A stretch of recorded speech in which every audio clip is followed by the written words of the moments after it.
खाली मुंडका वर पाय. अरे शेतकऱ्याला अनुदान मिळालंच पाहिजे. उसाला भाव मिळालंच पाहिजे. अरे देत कसं नाही. शेतकरी राहत नाही.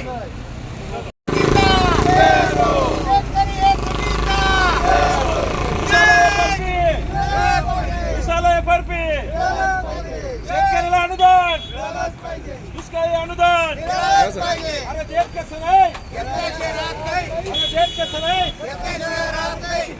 शेतकऱ्याला कर्जमाफी झालीच पाहिजे. या सरकारचं करायचं काय? खाली मुंडका वर पाय. या आघाडी महाविकास आघाडी सरकारचं करायचं काय? खाली मुंडका वर पाय. या केंद्रीय सरकारचं करायचं.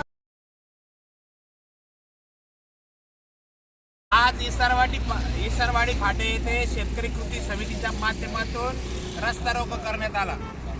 खरं तर आता नवीन सरकार आल्यापासून तब्बल आज 1 महिना होत असताना या सरकारने आम्हाला कर्जमाफीचं आश्वासन दिलं होतं, अनुदान देण्याचं आश्वासन दिलं होतं आणि त्याचप्रमाणे शेतकऱ्याला दाम दुप्पट करण्याचं आश्वासन दिलं होतं. परंतु गेल्या 15 दिवसापासून यांचे खाते वाटपच झाले नाही.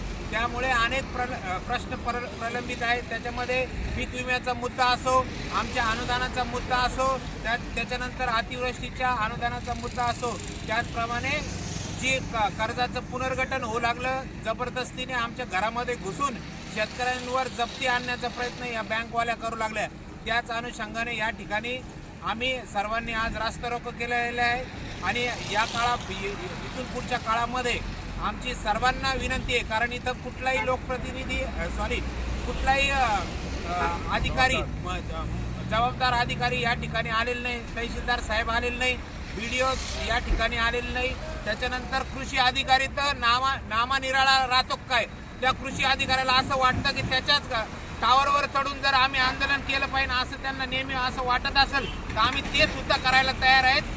आणि त्याचप्रमाणे या ठिकाणी AR साहेब आले. AR साहेबांनी आम्हाला आश्वासन दिलं, येणाऱ्या गुरुवारी सर्व बँकांची मीटिंग घेऊन त्या ठिकाणी शेतकऱ्यांचा प्रश्न मार्गी लावण्यात येणार आहे.